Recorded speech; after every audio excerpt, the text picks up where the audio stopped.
नमस्कार, मेरा नाम सौरभ सविता है। द खबरनामा देख रहे हैं आप। इन दिनों डिजिटल अरेस्ट के बहुत ज़्यादा मामले सामने आ रहे हैं।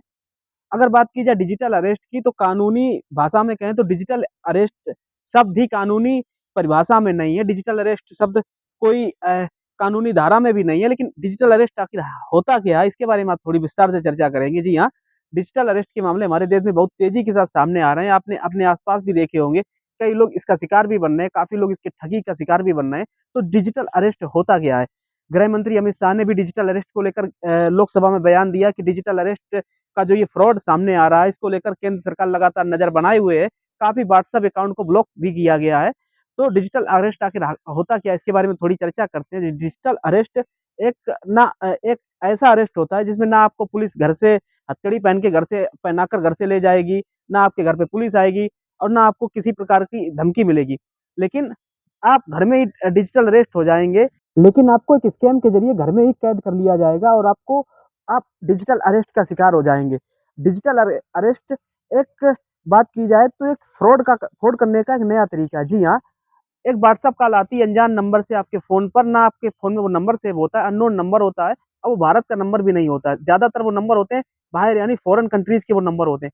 तो उन नंबर से जब आपको कॉल आती है तो वीडियो कॉल आप देखते हैं कि कोई वीडियो कॉल हमारे फ़ोन पे आ रही है, व्हाट्सएप कॉल है, तो आप उसको उठाते हैं। जैसे ही आप उस कॉल को उठाते हैं, जैसे ही आप सामने देखते हैं कि सामने एक पुलिसकर्मी जो पुलिस की वर्दी पहने हुए बैठा होता है, उसके पीछे पुलिस का बोर्ड भी लगा होता है, जो पुलिस स्टेशन में लगे होते हैं। तो आपको लगेगा कि कोई पुलिस अधिकारी वो हमारे सामने बैठा हुआ है और थाने से ही फ़ोन कर रहा है। तो पुलिस अधिकारी बना वो जो फ्रॉड कर रहा है आपसे, वो कहता है कि आपका ये नंबर भारत से बाहर किसी दूसरे देश में इस्तेमाल किया गया है। आपने इस नंबर से अपना बाहरी देशों में यानी विदेशों में आपने अपना लेन-देन किया, यानी आपने अपना पैसा इसी नंबर से किसी दूसरे देश में भेजा है और जिस देश में आपने पैसा भेजा है, जिसको भेजा है, उस व्यक्ति का लिंक आतंकवादी संगठनों से जुड़ा हुआ पाया गया है या किसी अन्य रॉकेट से जुड़ा हुआ पाया गया है। कई तरीके के फ्रॉड होते हैं, या कहा ड्रग्स पेडलर के साथ आपका नाम जोड़ा जाएगा। जो ड्रग्स पेडलर होते हैं उनसे कहा, वो अधिकारी आपसे कहेगा कि इन ड्रग्स पेडलरों से आपने संपर्क साधा, आपके नंबर पे कॉल आई और आपने उनको पेमेंट किया, आपने ड्रग्स लिया उनके द्वारा और ये ड्रग्स आपने बाकी कम्युनिटी में बाँटा। इस तरीके से आपको डराया जाएगा कि आपने ड्रग्स का इस्तेमाल किया। और भी कई तरीके होते हैं, इसमें आधार से कहा जाएगा कि आपने आधार से छेड़छाड़ की। स्कैम का एक मामला उत्तर प्रदेश के शहर आगरा से सामने आता है। इस शहर में एक महिला अपने परिवार के साथ रहती है, लेकिन परिवार किसी काम से बाहर गया होता हो, तो महिला घर में अकेली थी। तो जब फ़ोन आता है, उसके व्हाट्सएप पे कॉल आती है, सामने जब वो कॉल उठाती है तो सामने बैठा एक पर्सन पुलिस की वर्दी में बैठा हुआ उसे वीडियो कॉल कर रहा था। तो महिला जब उस कॉल को उठाती है तो महिला से वो पुलिसकर्मी साफ-साफ कह देता है, कॉल डिस्कनेक्ट मत कीजिएगा, ये कॉल देश की सुरक्षा के लिए, इंटरनल जाँच के लिए चल रही है, हमारा सहयोग कीजिएगा और जो हम सवाल आपसे पूछे उसका जवाब दीजिएगा। तो महिला घबरा जाती है, महिला पूछती है क्या हुआ ऐसा? तो पुलिसकर्मी कहता है आपके इस नंबर से विदेशों में लेन-देन हुए हैं। एक ताइवान एक देश है, उस देश में आपके आपके नाम से 5 पासपोर्ट मिले हैं, उसमें कुछ ड्रग्स मिले हैं और कई सारे कागज़ात मिले हैं, तो आप सहयोग कीजिएगा। देश की खुफिया एजेंसी ने ये सब चीज़ें इकट्ठा की हैं, तो इंटरनल सुरक्षा के लिहाज़ से हम आपसे सहयोग माँग रहे हैं। तो महिला वो घबरा जाती है, तो कहती है हमने किसी को पासपोर्ट अपने यूज़ करने के लिए नहीं दिए, ना मैं ड्रग्स लेती हूँ। इस तरीके से महिला जवाब देती है, लेकिन वो पुलिसकर्मी साफ-साफ कहता है, "आप कॉल किसी भी कीमत पर डिस्कनेक्ट ना करिएगा, हमारा सहयोग कीजिएगा।" तो इस तरीके से जब वो महिला ज़्यादा घबराते हुए वो पुलिसकर्मी देखता है उस महिला को ज़्यादा घबरा गई है, तो वो उस महिला से कहता है कि इस मामले से आपको बचाया जा सकता है, आपका नाम आएगा, आपको जेल जाना पड़ेगा, इसका एक त्वरित हल है, आप बताइए तो हम आपको इस मामले से बचा सकते हैं। तो महिला कहती है बताइए क्या उपाय है जिससे मैं इस मामले से बच सकूँ? तो उस महिला से वो पुलिसकर्मी कहता है कि हमारे साथ 10 पुलिसकर्मी और मौजूद हैं, तो सारे पुलिसकर्मियों के खाते में या मतलब एक अकाउंट नंबर हम आपको प्रोवाइड करेंगे, उस अकाउंट में आप सभी के नाम से 10-10 हज़ार रुपए उस अकाउंट में डाल दीजिए। मतलब 10 कर्मी हमारे साथ हैं, उनके उनके खाते में आप 10-10 हज़ार करके पैसे डाल दीजिए। लगभग 1 लाख की डिमांड की जाती है, तो महिला डर की वजह से वो रुपए उसमें डाल देती है। लेकिन बाद में जब वो कॉल कट जाती है, उसके परिवार वाले आते हैं, तो उनको वो महिला महिला एक घटना बताती है, तो घरवाले भी थोड़ा डर जाते हैं, लेकिन बाद में वो जब इसकी पड़ताल करते हैं, तो वो जानते हैं कि उनके परिवार के साथ एक स्कैम हो गया है। ये नकली पुलिस वाले बन के उनके साथ स्कैम कर गए हैं, उनको डिजिटल अरेस्ट कर लिया, यानी उस महिला को वीडियो कॉल से हटने ही नहीं दिया, जब तक पैसे ट्रांसफर नहीं करवा लिए, तब तक उस महिला को उन्होंने कॉल से नहीं हटने दिया। जैसे ही पैसे ट्रांसफर हो गए, वैसे ही उस महिला को उन्होंने ब्लॉक कर दिया। अब वो नंबर भी उनके फ़ोन से हट गया। तो इस तरीके से ये डिजिटल अरेस्ट के कई मामले सामने आ रहे हैं। एक मामला और सामने, वो मेरे साथ ही एक घटना घटी। मैं उत्तर प्रदेश के लोकसभा चुनाव जो चल रहे थे 2024 के, उसको कवर करने के लिए उत्तर प्रदेश के एक शहर अमेठी गया हुआ था। तो वहाँ पे मेरा कैमरा पर्सन था, उसके फ़ोन पर एक अनजान नंबर से कॉल आई। उससे कहा गया कि आपकी बहन हैदराबाद में पकड़ी गई है, उसने 2 लोगों का मर्डर कर दिया है।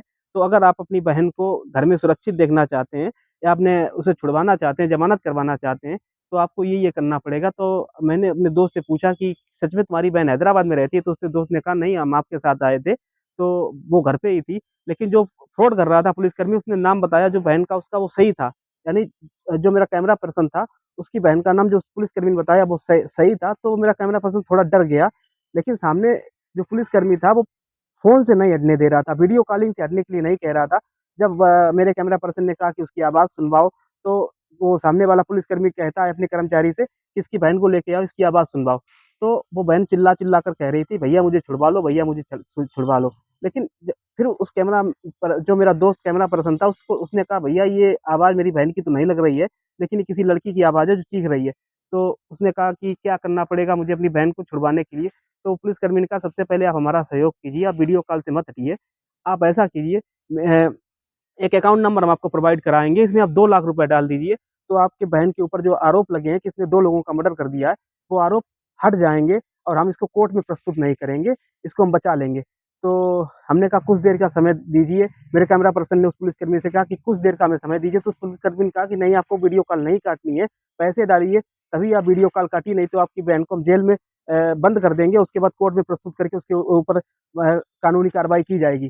तो मैंने फ़ोन लेकर ज़बरदस्ती वो वीडियो कॉल काट दी और मैंने अपने फ्रेंड से कहा, जो मेरा कैमरा पर्सन था, कि आप अपने घर पे फ़ोन कीजिए, पता कीजिए आपकी बहन घर पे है कि नहीं। जब उसने अपने घर पे फ़ोन किया तो उन्होंने कहा ऐसा कुछ नहीं, घर में बहन सुरक्षित है।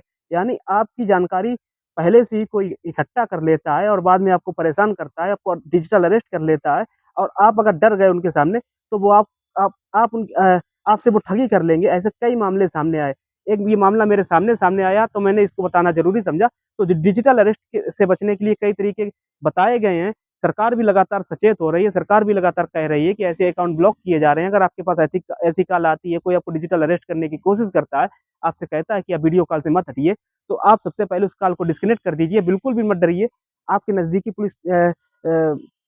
नज़दीकी कोई पुलिस स्टेशन में जाइए और संपर्क कीजिए और कहिए कि मेरे साथ ऐसा-ऐसा हो रहा है, कोई मुझे धमकी दे रहा है या मुझे अरेस्ट कर रहा है, तो उनको ये पूरी बात बताइए। या फिर कई तरीके हैं, साइबर क्राइम के भी हेल्पलाइन नंबर आपको गूगल पे मिल जाएँगे। 1093 एक नंबर है, उस पे कॉल कीजिए।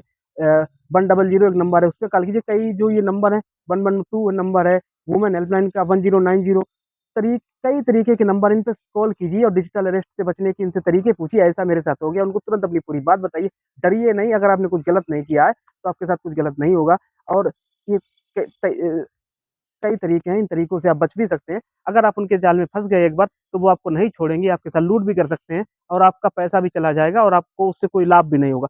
तो डरिए नहीं, जो आपके साथ में अ अ, ऐसा करता है, तो उसकी जानकारी सबसे पहले अपने नज़दीकी पुलिस स्टेशन में दें और अगर वहाँ से भी कोई सुनवाई नहीं कर रहा है, तो अपने डिस्ट्रिक्ट लेवल पे डीएम या एसपी के पास भी जा सकते हैं और अपनी बात रख सकते हैं। तो आज के लिए ये वीडियो हमने इसलिए बनाया कि जो मामले ऐसे सामने आ रहे थे, तो लोग डर रहे थे और क्या-क्या सावधानी बरतनी चाहिए, क्या करना चाहिए ऐसे अगर कोई अनजान नंबर से कॉल आए, और इन्हीं सब मुद्दों को लेकर ये वीडियो बनाया। तो अगर आपको वीडियो अच्छा लगा हो तो लाइक करें, यूट्यूब पर अगर चैनल सब्सक्राइब नहीं किया, सब्सक्राइब करें, फेसबुक पे फॉलो नहीं किया, फॉलो कीजिए।